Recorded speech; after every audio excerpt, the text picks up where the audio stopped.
Accoltellamento di Milano, il 22enne di Conegliano Lamin Saidili in silenzio davanti al giudice durante l'interrogatorio. Il ragazzo non ricorda nulla, dice il suo legale. Intanto spunta anche il video dell'arresto dopo l'agguato. L'avvocato ha parlato con i genitori del ragazzo, sono basiti, non si aspettavano una cosa del genere. Il papà esce a capochino da casa, non l'ho più sentito, dice. L'amico parla di un giovane taciturno. Morto un altro motociclista, Maurizio Scomparini, imprenditore agricolo, perde la vita in Romea contro un camion. Anche un fratello era morto in un incidente, dolore a Gorgo al Monticano. Fiamme partita dalla guaina, incendio al tetto di un condominio a Gaiarina, intervenute decine di vigili del fuoco, uno resta intossicato, palazzine evacuate, inagibili 12 alloggi. Al campo sportivo di Castelmino di Resana il commosso addio al 57enne Stefano Tonin, morto in cantiere a San Martino di Lupari, sotto accusa le alte temperature. Il caldo intenso tornerà in settimana. Si fa la conta dei danni a Fontanelle dopo la violenta grandinata di ieri, campagne e vigneti ricoperti di ghiaccio, devastati 200 ettari di coltivazione. Classifica del Sole 24 Ore, Conte al primo posto tra i sindaci più graditi del Veneto, al settimo posto assoluto, mentre tra i governatori Stefani e Federica sul podio dietro al pugliese De Carlo. A un mese dalla riapertura per la stagione estiva, già 10.000 visitatori ai serrai di Sottoguda, 2.000 in più rispetto al 2025, e da questa estate apertura del percorso anche a monte. Telespettatori di Antenna 3, buonasera e ben ritrovati. Il telegiornale di Treviso. Prima di andare col sondaggio e poi anche con i servizi, la nostra Nicoletta Rizzetto è ancora con la sua telecamera a Castelmino di Resana, all'impianto sportivo, ai campi sportivo di Castelmino di Resana, dove vi stiamo raccontando, l'abbiamo fatto anche nel telegiornale del Veneto, l'addio a Stefano Tonini, il 57enne stroncato, lo ricorderete, a San Martino di Lupari da un malore mentre stava lavorando. Era la settimana di caldo intenso. Vediamo se in questo momento c'è un momento particolare. Si stanno susseguendo i ricordi degli amici. Sentiamo.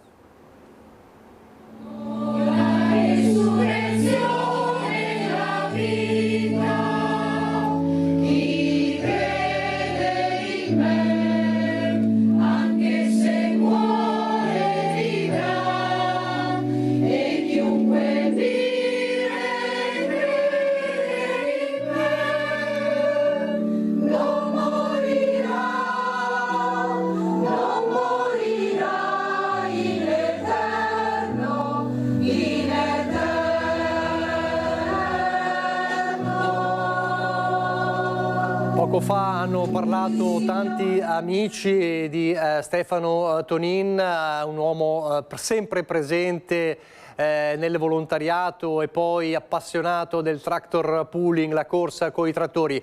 Fra poco torneremo a Castelmino di Resana, dove volge verso il termine questo commosso ricordo. Al campo sportivo tante persone, più di un centinaio di persone, per ricordare Stefano Tonin. Torneremo fra poco dalla nostra Nicoletta Rizzetto. Ripartiamo dall'aggressione, dall'accoltellamento shock di Milano con il 22enne coneglianese Lamin Saidili, che è rimasto in silenzio davanti al giudice questa mattina nel corso dell'interrogatorio di garanzia. Il ragazzo ha spiegato, il suo avvocato non ricorda di aver aggredito con una lama. Il 55enne è finito in terapia intensiva con 20 fendenti. Intanto, oltre al video shock dell'agguato ripreso dalla telecamera del bar che avevamo mostrato anche ieri, spunta un altro video con i momenti concitati dell'arresto. Si è avvalso della facoltà di non rispondere, è stata una sua scelta personale.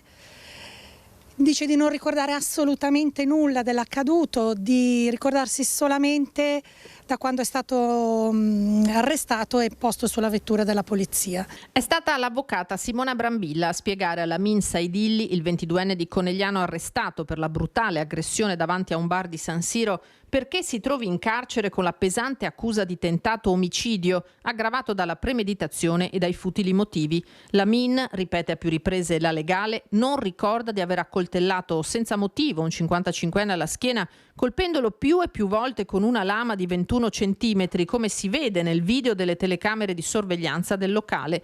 Poi l'arresto, documentato in un altro video.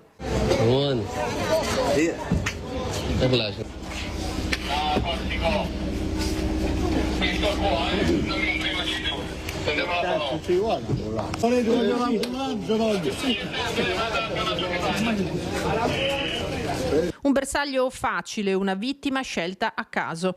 Brambilla ha spiegato al suo assistito che il ferito è fuori pericolo. Difficile però parlare di pentimento. La memoria del ragazzo ha cancellato tutto, tanto da rimanere in silenzio davanti al jeep. È un ragazzino... sembra molto smarrito, ecco. Dal punto di vista della misura, anche lì la Min, piuttosto diciamo che mettere il papà in una brutta posizione, mi ha detto che per il momento non avrebbe intenzione di chiedere la sostituzione della misura e quindi di permanere ancora in carcere. Parole shock alle forze dell'ordine che lo hanno arrestato. Mi sono divertito, appena esco lo rifaccio, ma, dice l'avvocata, neanche di aver pronunciato quella frase si ricorda. Eppure non emerge che fosse alterato da alcol o droghe. Dalla ricostruzione dei suoi trascorsi risulta una permanenza in carcere in Inghilterra prima del suo rientro in Italia, avvenuto a inizio anno. Gli inquirenti stanno cercando di risalire a tempi e motivi della detenzione in Gran Bretagna, se per una rapina o per un atto di violenza simile a quello di San Siro. A Milano è arrivato il 23 giugno dopo essere stato cacciato di casa dal padre in seguito a una lite. L'avvocata si è confrontata con entrambi i genitori, malgrado la madre si trovi attualmente all'estero. Sono basiti e nessuno di loro naturalmente si sarebbe mai aspettato, e in più passaggi mi chiedevano le prove di quello che io gli dicevo. Al difensore non risulta nella maniera più assoluta, così dice, che la Min sia in cura per disturbi psichici, anche se è vero che il 22enne non risulta affatto lucido. L'ho trovato molto confuso e già che uno non si ricordi un episodio del genere mi sembra alquanto sintomatico di una situazione, però non sono in grado di poter interloquire sul punto, chiaramente non è una mia competenza.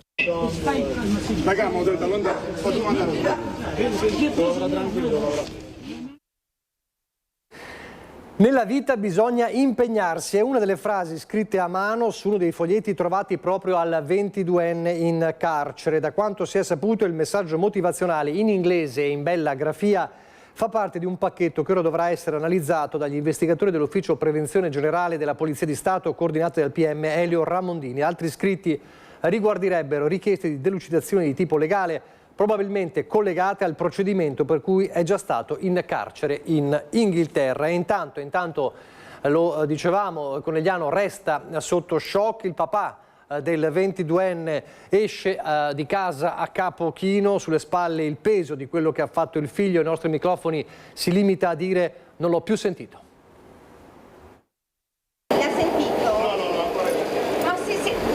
Riesce a capire perché, che cosa è successo? Non lo so, non posso dire. Il papà di Lamin, Dodou Sadili, esce dalla sua casa di Conegliano, sul volto il dolore e lo shock per quello che ha commesso il figlio. Poche parole, poi si allontana in fretta, non vuole sapere nulla, non vuole dire nulla. Io non so niente proprio, non so niente. No, era solo per sapere cosa... No, sicuramente. E come almeno ci può dire come sta suo figlio? No, lo so, ancora non sento niente. Quel figlio che abitava con lui a pochi passi dal centro cittadino, descritto come taciturno, un carattere a volte impulsivo, tanto da essere allontanato dall'azienda per la quale lavorava. In casa abita il papà di Lamin, la mamma per motivi di lavoro è all'estero. Entrambi non riescono a farsi una ragione per un atto tanto violento del figlio. Dalla stessa palazzina esce un giovane, 26 anni, lo fermiamo e gli chiediamo se conosce Lamin. Sì, lo conosco. Com'è come ragazzo? È un bravo ragazzo. Sì, è un bravo ragazzo. Abbas ci racconta che non lo vede da qualche settimana e mai avrebbe pensato potesse fare una cosa simile. È tranquillo, è anche timido così, non parla tanto. Sì, non ha mai fatto qualcosa del genere così. Quando l'hai visto l'ultima volta? È quasi 2 settimane che non l'ho visto. Poi si parla della famiglia del 22enne, il papà vive e lavora a Conegliano. Sì, brave persone, suo padre lavora e vive qua, sì, vive qua da un bel po', lo conosco bene. I commercianti, i cittadini sono attoniti, difficile anche solo pensare che un giovane che abita in zona e frequenta la città potesse arrivare quasi ad uccidere una persona. Un residente si pone lo stesso dubbio di molti, avrebbe potuto colpire tranquillamente anche qui a Conegliano. E poi c'è da aggiornare purtroppo la lista di tantissime vittime lungo le strade del Veneto, e è una tragedia che tocca ancora una volta la Marca trevigiana, quella avvenuta questa mattina sulla Romea a Campagna Lupia. Doveva essere una giornata spensierata, libera dagli impegni di lavoro, e invece un attimo, un solo momento ha trasformato la gita fuori porta verso Chioggia in tragedia. È accaduto verso le 11 al chilometro 109 della statale Romea tra Lova e Campagnalupia, quando Maurizio Scomparin, 62 anni, di Gorgo al Monticano in provincia di Treviso, in sella alla sua BMW 1200 insieme alla passeggera di 58 anni si è scontrato con questo furgone azzurro condotto da un 43enne di Mira che viaggiava lungo la stessa direzione, ma che in quell'esatto istante aveva messo la freccia per svoltare a sinistra verso il bar distributore Arcobaleno. L'impatto è stato fortissimo, ci dice la conica, è ancora sotto shock la titolare del locale. Vedo solo il botto. E lo scontro è stato davvero tremendo. Sul lato sinistro del furgone ancora visibili alcuni dei segni dell'impatto, lungo l'asfalto anche pezzettini del fanale anteriore della moto. Subito sul posto, con i vigili del fuoco, la polizia locale e le volanti giunte da Pieve di Sacco, con i soccorritori del SUEM 118 arrivati anche con l'elicottero, ma per il Centauro è risultato purtroppo vano ogni tentativo di rianimarlo. E l'è trasportata all'ospedale di Mestre la passeggera 58enne che, seppur non in pericolo di vita, ha riportato gravi ferite, in particolare ad una gamba. Disagi al traffico con il tratto stradale chiuso per circa un'ora. È il secondo tragico incidente accaduto in Romea in soli 2 giorni. Sabato, più o meno lungo lo stesso tratto tra Rosara di Codeviga e Campagnalupia, ha perso la vita un altro motociclista di appena 34 anni, Andrea Favaro, di Oriago di Mira. La notizia della morte di Maurizio Scomparin ha raggiunto praticamente subito il suo paese, Gorgo al Monticano, con ovviamente il cordoglio immediato. Una notizia che è arrivata in paese come un fulmine a ciel sereno, lasciando attoniti i cittadini. Maurizio Scomparin avrebbe compiuto 63 anni il 24 novembre prossimo. Appassionato di moto, in mattinata aveva fatto un salto in azienda prima di andare in ferie. Poi la tragedia che ha stroncato la vita dell'uomo. Grave in ospedale la moglie che era con lui in sella alla BMW. Il sindaco di Gorgo al Monticano, Firmino Vettori, dove la coppia viveva, descrive Scomparin come una persona sorridente nonostante la vita per lui e la sua famiglia non fosse stata semplice. E anche Claudio, suo fratello, che era un altro, è morto anche lui in un incidente stradale in moto tantissimi anni fa, adesso non mi ricordo. Poi ha perso un altro fratello, Daniele, anche lui di malattia, quindi direi una famiglia molto molto sfortunata. Certo che credo che colpisca un po' tutta quanta la comunità. Una famiglia conosciuta in paese, la vittima era titolare della Scomparin SNC che si occupa di lavorazioni in agricoltura per conto terzi, sia in Veneto ma anche fuori regione. Una bella azienda che è cresciuta molto negli anni, so che il figlio adesso collabora collabora col papà e con lo zio, certo che questa è una grossissima perdita. Il sindaco conosceva bene Maurizio Scomparin, così come l'intera famiglia. Sorridente, sempre pronto, sempre, sai, poi i momenti brutti vengono un po' tutti quanti, però lui disponibile, dava una mano, quando avevamo bisogno dava una mano anche nel sociale. Un gran lavoratore, una persona d'oro, dicono i collaboratori che in azienda non riuscivano a capacitarsi della tragedia. Maurizio Scomparin lascia la moglie ricoverata in ospedale per le ferite riportate nell'incidente, le sorelle ed il figlio che lavorava con lui in azienda. A Castelminio di Resana si sta per concludere l'ultimo saluto a Stefano Tonin, allora andiamo in diretta con la nostra Nicoletta Rizzetto.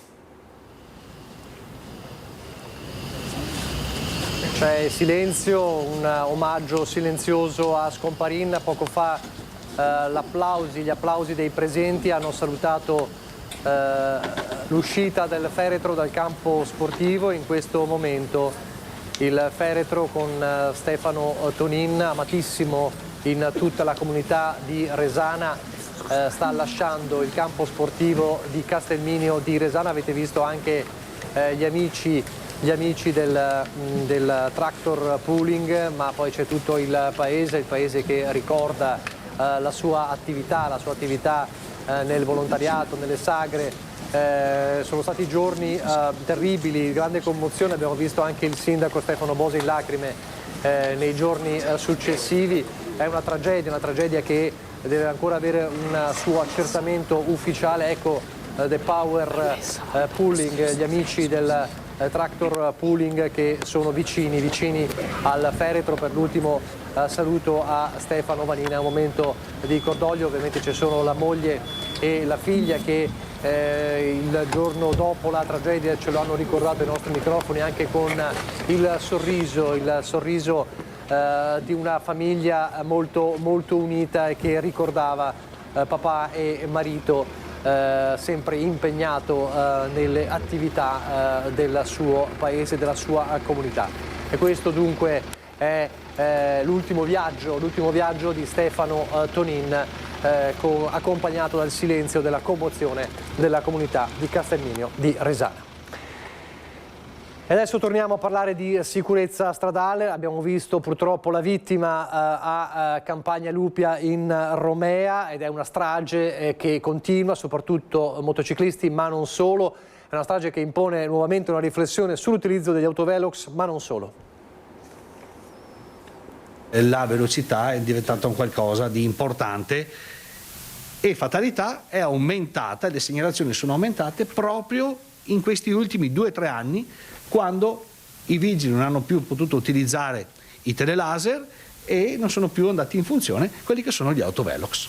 È preoccupato il presidente della provincia Marco Donadel. La striscia di sangue sulle strade di questi giorni è stata a dir poco impressionante e per questo il bando della provincia, che sarà aperto nei prossimi giorni, potrà essere d'aiuto, come anche rimettere in attività tutti gli strumenti di deterrenza a partire dagli autovelox. Io ho molti sindaci che ogni settimana vengono da me chiedendomi cosa possono fare, cosa possono mettere in campo per ridurre la velocità, soprattutto lungo le strade provinciali che molte volte attraversano i centri urbani. Strade provinciali che da codice della strada non possono avere nessun tipo di impedimento, quindi dossi, isole pedonali o altro non possono essere fatte da codice della strada.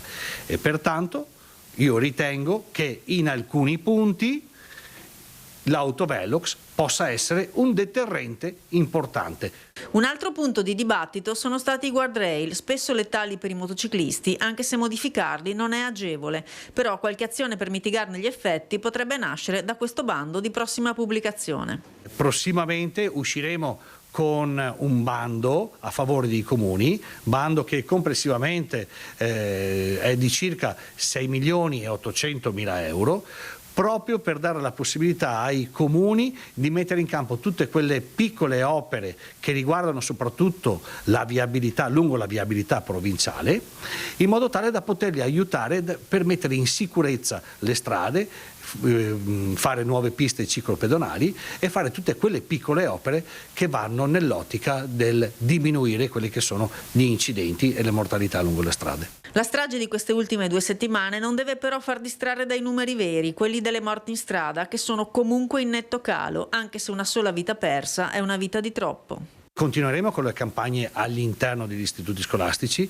Le vittime sulla strada in questi giorni sono state molteplici. L'obiettivo è quello di arrivare a vittime zero. Ripeto, le morti sulle strade sono diminuite in maniera importante nel corso degli ultimi anni, ma l'obiettivo, ve lo dico nuovamente, è quello di arrivare a vittime zero lungo la strada. C'è anche un problema di organici per chi poi deve intervenire in queste situazioni. Confidiamo in primis che il dirigente della sezione Polizia Stradale di Treviso voglia proporre un giusto riconoscimento a questi operatori. Spiace a questa federazione evidenziare che questo evento ha portato nuovamente allo scoperto il problema della grave carenza degli organici della Polizia di Stato, che in questa provincia, per la sola specialità della Polizia Stradale, risulta essere di 35 unità. Per questo auspichiamo che tramite l'intervento del prefetto, del questore, del comandante del compartimento Polizia Stradale del Veneto e della classe politica tutta si riesca ad intervenire presso il Dipartimento della Pubblica Sicurezza per un concreto riappianamento delle carenze degli organici che sono sempre più gravi nella nostra provincia. Queste dunque le parole del sindacato di polizia che era intervenuto, la polizia e la pattuglia della stradale era intervenuta nell'incidente di Falzè di Trevignano, nel quale poi sono rimasti gravemente feriti 2 carabinieri, sono ancora in prognosi riservata. La pattuglia che era dovuta intervenire dopo aver di fatto già compiuto il turno di giornata, quindi aggiungendo ore su ore di lavoro e quindi compromettendo anche la stessa sicurezza degli stessi operatori per la cronica carenza di organico, ed è un altro problema.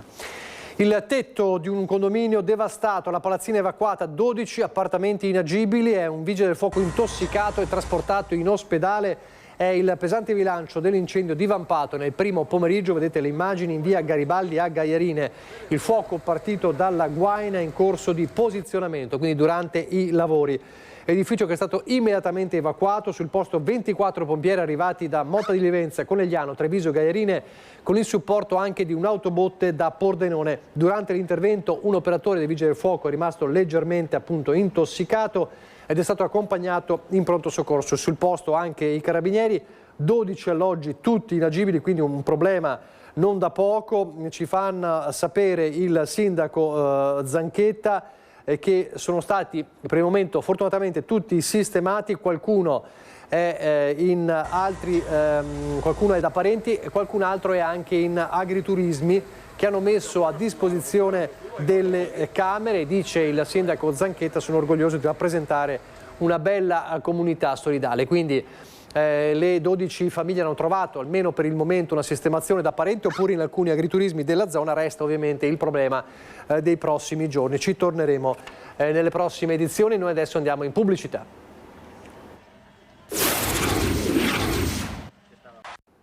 Di nuovo a Treviso e ripartiamo dalla sinistra Piave, colpita nel pomeriggio e poi anche nella sera di ieri dalla violentissima grandinata con molti danni, contadanni che è appena iniziata.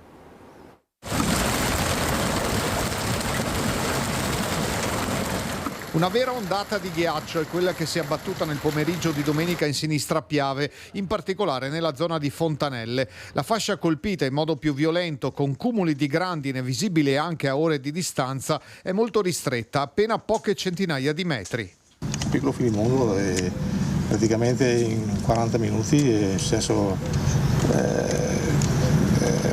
una devastazione, il capannone, i vigneti, un disastro. Fa effetto vedere ancora la grandine il giorno dopo?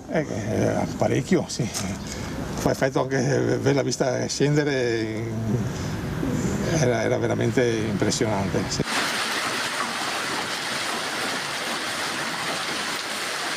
55 anni e non ho mai visto una roba del genere.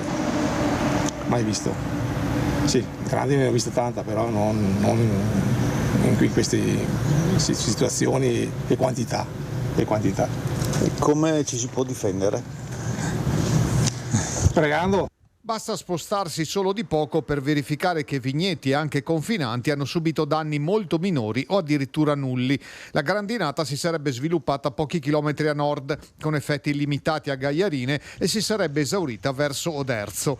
A Fontanelle danni alla copertura si sono registrati in un'azienda di arredamenti, dove è stato necessario l'intervento dei pompieri. Per i vigneti colpiti in pieno la stagione è di fatto azzerata. Quest'anno è andata così, insomma. Una prima stima dei danni parla del 100% del raccolto perso su almeno 200 ettari di terreni coltivati a vite, e resta aperto il tema dei rimborsi. Tutto sommato la fortuna, ripeto, è stata che ha colpito una fascia piuttosto ristretta del nostro comune e non ha portato danni a persone, ad auto che magari erano in transito, perché da foto, video che stanno anche girando e che mi sono pervenute, vedere una strada che era completamente invasa dal ghiaccio a questa stagione ovviamente si rimane colpiti. È bastata una manciata di minuti perché il panorama di Fontanelle cambiasse da piena estate a uno scenario invernale, dove il ghiaccio si è abbattuto con violenza e abbondanza. I danni sono molto pesanti, ma il sistema di ristori in ambito agricolo usa dei criteri di calcolo particolari. Nel complesso della mia azienda io avrò un danno del 2%, del 3%, quindi non potrò accedere a quel fondo mutualistico assicurativo perché il danno qui mettiamo anche l'80%, però non riuscirà a coprire il 20% della mia azienda. Questo è un problema. In questo caso dunque c'è uno squilibrio che solo un'assicurazione stipulata individualmente può compensare. Oggi stiamo vedendo anche con enti ovviamente superiori all'ente comunale di capire se c'è la possibilità di richiedere ovviamente la calamità naturale, quindi ci stiamo muovendo su questo. Immagino poi che aziende agricole e altre aziende abbiano anche le loro assicurazioni, insomma in qualche modo i danni vengano riparati. Gli eventi meteorologici estremi rendono sempre più necessarie opere idrauliche che almeno attutiscano gli effetti delle precipitazioni. Sono caduti veramente quintali di ghiaccio, una bomba non d'acqua, una bomba di ghiaccio. Questo per il ghiaccio in questo momento, ma e l'acqua? L'acqua stessa è un problema di deflusso delle acque, quindi bisognerebbe tornare un po' indietro, andare a rivedere un attimo dei progetti e far defluire le acque in modo più lento e comunque far sì che ognuno si tenga, come diciamo noi, il suo piccolo bicchiere d'acqua nel suo territorio, nei suoi campi. Oggi le zone industriali hanno cementificato un po' dappertutto, bene. E questo fa defluire in pochi secondi l'acqua un po' dappertutto, questo gli industriali, ma questo gli agricoltori, che siamo riusciti a tenere puliti i fossi, scoli eccetera, l'acqua defluisce molto più velocemente, bisogna tenerla un po' di più. Si chiama Governance Poll 2026, la consueta classifica di gradimento degli amministratori del Sole 24 Ore, che vede il sindaco di Treviso Mario Conte primo in Veneto. Fa piacere, ovviamente per me è un'assunzione di responsabilità. Ringrazio i trevigiani per apprezzare il lavoro che stiamo facendo, però l'obiettivo nostro è quello di lavorare ancora di più, ascoltare ancora di più le esigenze della gente e lavorare per servire al meglio questa comunità, che è una comunità straordinaria, molto esigente, che però ci dà la possibilità di svolgere un lavoro davvero molto bello. Si schermisce un po' il sindaco Mario Conte, primo sindaco del Veneto per gradimento nel sondaggio del Sole 24 Ore. Si piazza al 7° posto assoluto. In testa c'è la sindaca del centrosinistra di Firenze, Sara Funaro. Questo è un risultato, dice Conte, che vuole condividere con la sua giunta e con i cittadini, ma anche con il lavoro che la Lega fa sui territori, l'unica ricetta per riprendere il terreno perduto. Non siamo primi, siamo settimi, è vero che siamo primi in Veneto, però abbiamo ancora ampi margini di miglioramento, quindi oggi pomeriggio chiamerò la squadra per dire rimbocchiamoci le maniche, dobbiamo lavorare ancora più sodo per questa comunità. Faccio i complimenti al Presidente Stefani, al Presidente Federica, evidenzia come la Lega sappia esprimere degli amministratori territoriali davvero molto, molto forti, e quindi se da qualche parte dobbiamo ripartire credo che siano proprio questi gli elementi su cui basare la ripartenza. Il neoeletto presidente Alberto Stefani entra in classifica direttamente al 2° posto, superando anche Massimiliano Fedriga, governatore del Friuli. Davanti a loro solo l'amatissimo presidente della Puglia, Antonio De Caro. Per ora Conte si gode il primato veneto, conscio che i numeri contano, ma fino ad un certo punto. Al di là delle classifiche, il vero termometro è appunto il rapporto con la gente, gli abbracci, i saluti, anche le critiche, e quindi per questo chiedo davvero ai trevigiani di continuare a sostenermi in ogni loro forma, che sia critica o che sia sostegno. L'importante è che continuino a voler bene a questo sindaco che sta davvero dando la sua vita per la città di Treviso. Nessun pensiero ancora per una poltrona a Roma? No, il mio pensiero unico è la città di Treviso, che amo tanto, così come la mia comunità. Abbiamo tanti cantieri aperti e quindi oggi pomeriggio convocherò la giunta proprio per dire rimbocchiamoci le maniche, c'è da lavorare ancora più. Non siamo primi, siamo settimi e quindi abbiamo ancora ampi margini di miglioramento. E adesso andiamo nel bellunese.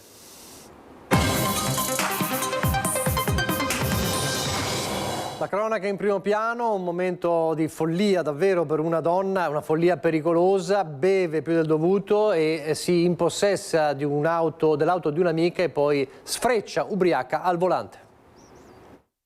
Ladra e ubriaca, una 38enne italiana è stata individuata e fermata alla guida di un'autovettura di cui la proprietaria aveva denunciato la scomparsa. Dopo la richiesta di intervento, le volanti della questura di Belluno hanno avviato le ricerche attraverso i sistemi di lettura targhe presenti sul territorio provinciale, che hanno permesso di intercettare la macchina in località Lentiai.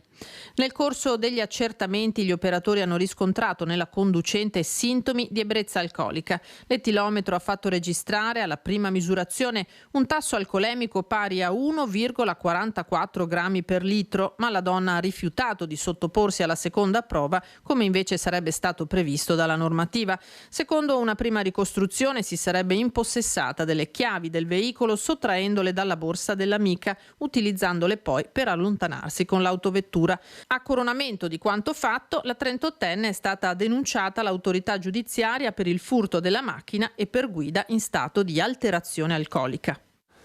Non c'è pace per gli alberi a Belluno, ci sono ancora polemiche, ma stavolta non riguardano via Feltre. Viale Fantuzzi, botta e risposta tra amministrazione comunale di Telenostre e CGIL. La prima aveva denunciato qualche settimana fa che gli alberi non si potevano tagliare perché tutelati con vincolo culturale che richiede un'autorizzazione della soprintendenza. Italia Nostra aveva fatto richieste di accesso agli atti, informando anche il Ministero della Cultura, Soprintendenza, Carabinieri del Nucleo Tutela Patrimonio Culturale e Procura. Dalla CGIL invece arriva una lettera aperta firmata dalla segretaria generale di Belluno, Denise Casanova, in cui dell'abbattimento si dice come sia una cosa incomprensibile, dolorosa, inaccettabile distruzione di bellezza, il che può anche non essere un crimine, ma di sicuro è una colpa. Intervenire sul patrimonio pubblico richiede cura e attenzione e la fatica di condividere con gli altri, che beneficiano di quel patrimonio, i propri intenti e le ragioni di modifiche radicali dello stesso. Un'ordinanza emessa di sabato si aggiunge, un articolo sul giornale e il taglio quasi all'alba hanno il sapore delle cose fatte di nascosto, non alla luce del sole. Non spiegano, non consolano, non fanno capire e non mostrano alcuna visione progettuale per la città. Nessun dubbio nel rispondere da parte del primo cittadino. Viale Fantuzzi è un progetto inserito nel SISUS, il SISUS che ha vari interventi nella nostra città. Il primo avete visto l'anno scorso nel viale d'ingresso del cimitero Prade, questo era il secondo programmato, è 2 anni che ne parliamo. Per l'inizio del cantiere di questa mattina sono state fatte tutte le varie relazioni relative agli alberi in oggetto, sia per quanto riguarda la salute degli alberi, ma anche per quel che riguarda le nidificazioni. Quindi tutto è sicuramente seguito da un iter amministrativo, diciamo, correttissimo. Il taglio sarebbe stato indispensabile, diversamente da quanto previsto in via Feltre, la sostituzione con piante sane sarebbe equivalente. Le polemiche non mi stupiscono, ma bisogna anche mettere a punto quello che è questo intervento, perché va a mettere in sicurezza i pedoni, quindi un marciapiede poi che sarà in sicurezza che oggi non lo è. Le alberature che, se andate a vedere le cippaie, sono metà o anche di più ammalorati. È un filare sicuramente che aveva bisogno di essere rinnovato, lo rinnoveremo con questo progetto SISUS 1.100.000, le alberature saranno addirittura di più di quelle che abbiamo oggi e verranno ripiantumati con un diametro adeguato a quello che è la via, quindi io credo che sia solo una miglioria per quello che è la nostra città. Sono i simboli della rinascita. Dopo Vaia parliamo dei serrai di Sottoguda, Rocca Pietra. Un mese dalla riapertura per la stagione estiva, già 10.000 i visitatori. Serrai di Sottoguda, un gioiello ambientale distrutto da Vaia. Ci sono voluti anni di lavori e una ventina di milioni investiti dalla Regione Veneto per restituirli a Rocca Pietro e al flusso turistico italiano come internazionale. A vederli ci accompagna il giovanissimo sindaco di Rocca Pietra.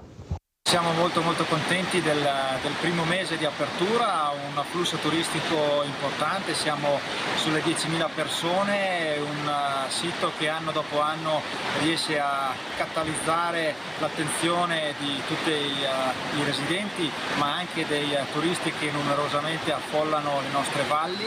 È un po' il clou, è un po' veramente il sito naturalistico più visitato della zona, nel cuore delle Dolomiti. 10.000 turisti, già 2.000 più dell'anno scorso e una quindicina di ragazzi impiegati per tenerli aperti, per quella che era l'antica strada che da Sottoguda portava sino in Marmolada.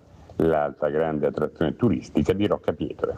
Quello che vediamo oggi è il sentiero sistemato, la strada sistemata che è stata distrutta nel 2018 dalla tempesta Vaia, una strada percorribile da tutti con veramente dei punti di vista, dei panorami incredibili, è una strada che storicamente e che è stata ripresa anche al giorno d'oggi metteva in comunicazione il fondovalle con le malghe e con i prati di Malgacciapela e della Marmolada. Quindi pagando il biglietto, entrando nei serradi di Sottoguda, si può nuovamente entrare, uscire a Malgacciapela, fare il giro a Malgacciapela, rientrare con lo stesso biglietto nei serradi di Sottoguda e uscire a Sottoguda, ricordo uno dei borghi più belli d'Italia. Vi lascio al meteo, grazie per averci seguito, arrivederci.